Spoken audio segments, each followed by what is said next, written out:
दोस्तों अगर आप भी केएल राहुल, रविंद्र जडेजा और एमएस धोनी को बेहतरीन खिलाड़ी मानते हैं तो वीडियो को लाइक जरूर कीजिएगा। दोस्तों दूसरे दिन के खेल में जब फेल हो रही थी भारतीय क्रिकेट टीम, तब केएल राहुल और जडेजा ने मिलकर इंग्लैंड की टीम के परखच्चे तोड़ा ही साथ ही ऐसी बल्लेबाजी की जिससे रिकॉर्ड पर रिकॉर्ड बन चुके हैं। आपको इनकी खतरनाक बल्लेबाजी और जडेजा व राहुल के चौके छक्कों का पूरा वीडियो दिखाने जा रहे हैं, लेकिन उससे पहले आप सभी का क्या मानना है? जडेजा, केएल राहुल और एमएस धोनी में बेहतर कौन है? नीचे कमेंट जरूर कीजिएगा।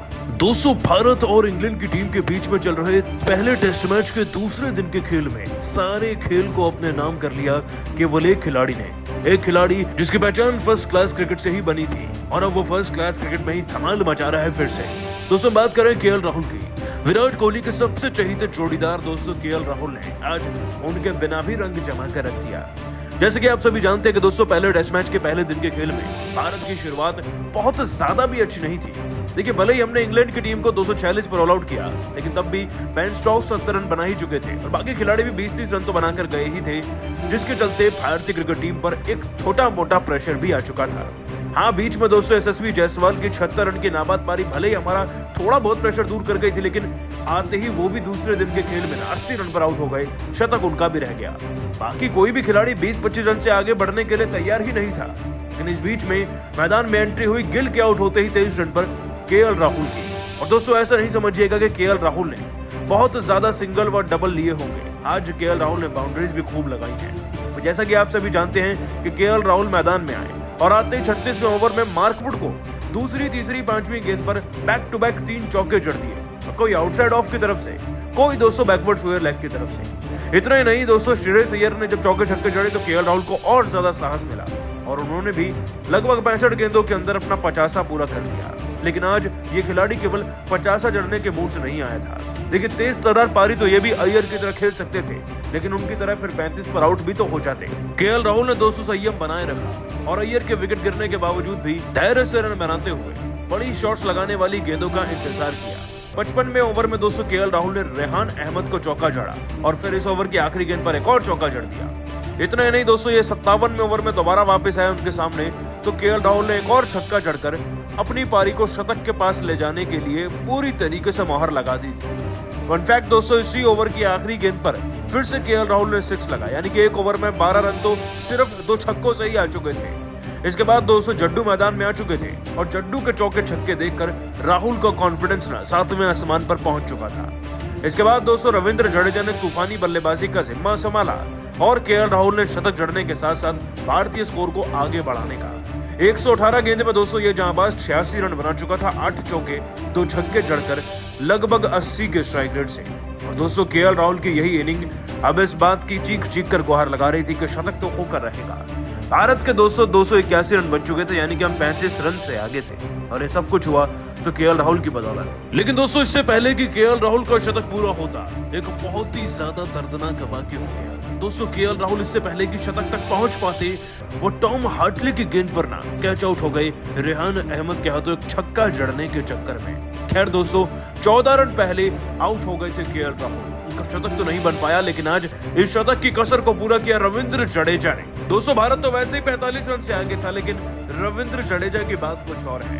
इनका स्ट्राइक रेट 100 के पार था और 4 चौके 2 छक्के ठोककर इस खिलाड़ी ने अब 38 गेंदों में 34 रन बना दिए थे, यानी कि जितनी गेंदें लगभग उतने ही रन थे। लेकिन ये रफ्तार अब तेज होती जा रही थी और भारत लगभग 100 की लीड से ऊपर पहुंचने वाला था इन्हीं की पारी के बल पर। दोस्तों आगे चलकर जडेजा भी अपने अर्धशतक की राह पर चल दिए और नो डाउट उसे पूरा कर भी लिया होगा। दोस्तों ये है वो केएल राहुल और जडेजा की पारी जिसने दूसरे दिन के खेल में ही मैच पर भारतीय क्रिकेट टीम की मोहर को छाप दिया है। दोस्तों अश्विन, जडेजा, जायसवाल के तूफान के बाद दूसरे दिन केएल राहुल के बल्ले की आंधी में सूखे पत्तों की तरह उड़ी इंग्लैंड की क्रिकेट टीम। तो आखिर कैसे दूसरे दिन की सुबह शुरुआती झटकों से उबरकर भारतीय टीम के लोअर मिडिल ऑर्डर ने टीम इंडिया को कराई मुकाबले में वापसी? आखिर कैसे केएल राहुल के साथ मिलकर भारतीय बल्लेबाजों ने इंग्लैंड की लाई है शामत? आखिर पहले सेशन में कैसे गेंद और बल्ले के बीच हमें जबरदस्त घमासान देखने को मिला? पहले टेस्ट मैच में अब तक क्या कुछ भी हुआ, उसकी पूरी हाईलाइट हम आपको दिखाएंगे, लेकिन उससे पहले आपको क्या लगता है, राहुल, अय्यर और यशस्वी में कौन सबसे बेहतरीन बल्लेबाज है? कमेंट में जरूर बताइए। दोस्तों, इंडिया और इंग्लैंड के बीच हैदराबाद के मैदान पर खेले गए पहले टेस्ट मैच के पहले दिन तो पूरी तरीके से भारतीय टीम का बोलबाला रहा। इंग्लैंड ने टॉस जीतकर अपने पैरों पर ही कुल्हाड़ी मार ली जब उन्होंने पहले बल्लेबाजी करने का फैसला किया। ये तो टीम इंडिया के लिए एक सुनहरे मौके की तरह था और फिर भारतीय स्पिन गेंदबाजों ने ऐसा फिरकी का माया जाल बुना कि देखते ही देखते इंग्लैंड का हर एक बल्लेबाज उसके सामने ढेर हो गया। केवल बेन स्टोक्स 70 रन बना पाए थे, उनके अलावा किसी का बल्ला नहीं चला और पूरी की पूरी इंग्लैंड केवल 246 रनों पर ऑल आउट हो गई। उसके बाद फिर क्या था, अब तो भारतीयों की बारी थी। रोहित तो जल्दी आउट हो गए, इसके बाद हर कोई निराश था, लेकिन यशस्वी जायसवाल ने अपने बल्ले से पूरी महफिल अपने नाम कर ली। टेस्ट क्रिकेट को T20 नहीं बल्कि T10 बनाते हुए एक ऐसा तहलका मचाया कि केवल 47 गेंदों पर ही तूफानी अर्धशतक ठोक दिया। फिर पहले दिन का खेल खत्म होने तक उन्होंने टीम इंडिया को 23 ओवरों में 119 रनों तक पहुंचा दिया। खुद 70 गेंदों पर 76 रन बनाए, वो भी 9 चौके और 3 खौफनाक छक्के की बदौलत, और पहले दिन टीम इंडिया के लिए हीरो बने। पहले दिन का खेल खत्म होने तक यशस्वी 76 रन बनाकर नाबाद थे, तो वहीं 14 रन बनाकर गिल उनका बखूबी साथ निभा रहे थे। दूसरे दिन एक बार फिर ये दोनों अपनी टीम को बहुत बड़े स्कोर तक ले जाने के इरादे से मैदान में उतरे। आते ही यशस्वी जायसवाल ने जो रूट का स्वागत बेहतरीन चौके से किया था, लेकिन उनकी ये रणनीति ज्यादा लंबी नहीं चल पाई। अगली ही गेंद पर जो रूट ने यशस्वी जायसवाल को अपने जाल में फंसाया और कॉट एंड बोल्ड कर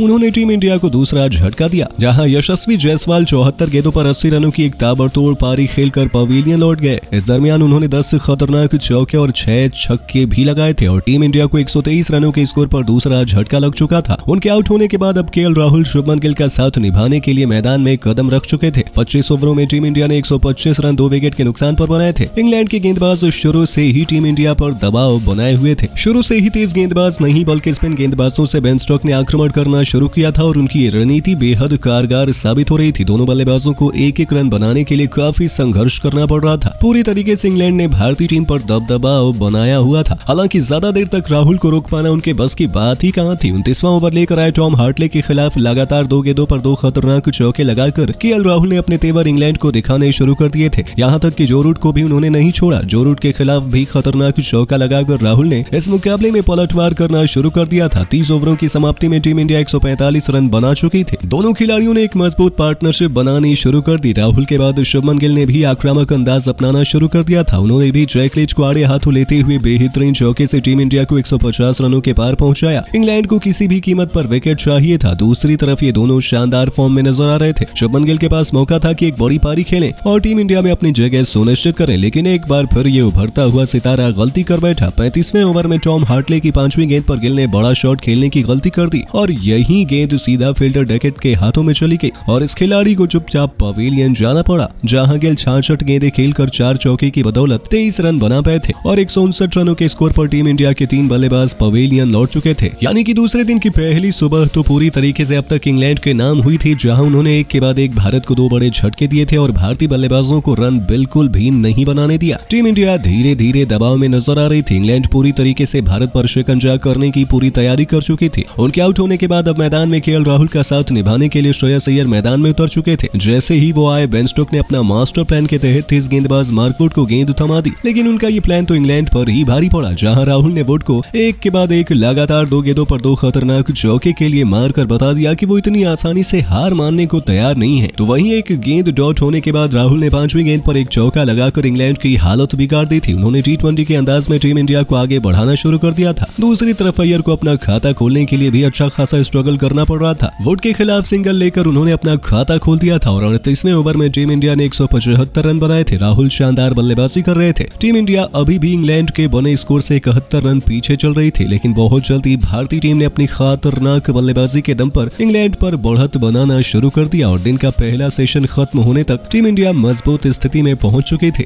दोस्तों, पहले टेस्ट मैच के दूसरे दिन के खेल में जब बैक टू बैक विकेट गिरते चले जा रहे थे, तो उस वक्त पर केएल राहुल ने खड़े होकर न सिर्फ भारतीय क्रिकेट टीम के लिए अच्छी बल्लेबाजी करी, बल्कि अर्धशतक लगाकर रिकॉर्ड भी बना डाले हैं। आखिरकार केएल राहुल ने एक बार फिर से भारत की मदद कर अपनी बल्लेबाजी से क्या क्या रिकॉर्ड बनाए, उनकी पारी और उनके रिकॉर्ड का पूरा वीडियो आपको दिखाएंगे। लेकिन उससे पहले आप सभी का क्या मानना है, केएल राहुल, हार्दिक पांड्या और रिंकू सिंह में बेहतर कौन है? नीचे कमेंट करके जरूर बताइएगा। दोस्तों भारत और इंग्लैंड की टीम के बीच में सीरीज के पहले टेस्ट मैच के दूसरे दिन का खेल राजीव गांधी इंटरनेशनल स्टेडियम में शुरू हो चुका है। इस मुकाबले के पहले दिन के खेल में दोनों टीमों के नाम आधा दिन का खेल रहा। देखिए दोस्तों, इंग्लैंड की टीम के कप्तान बेन स्टोक्स ने टॉस जीता, टॉस जीतकर चुनी पहले बल्लेबाजी। इनकी टीम की तरफ से इससे पहले कि कोई बड़ी पारी खेल पाता, हमारे गेंदबाज खेल कर गए थे। डकिट और साथ ही साथ सलामी जोड़ी के और भी बैट्समैन को आउट करने में अश्विन ने आगे हाथ बढ़ाया।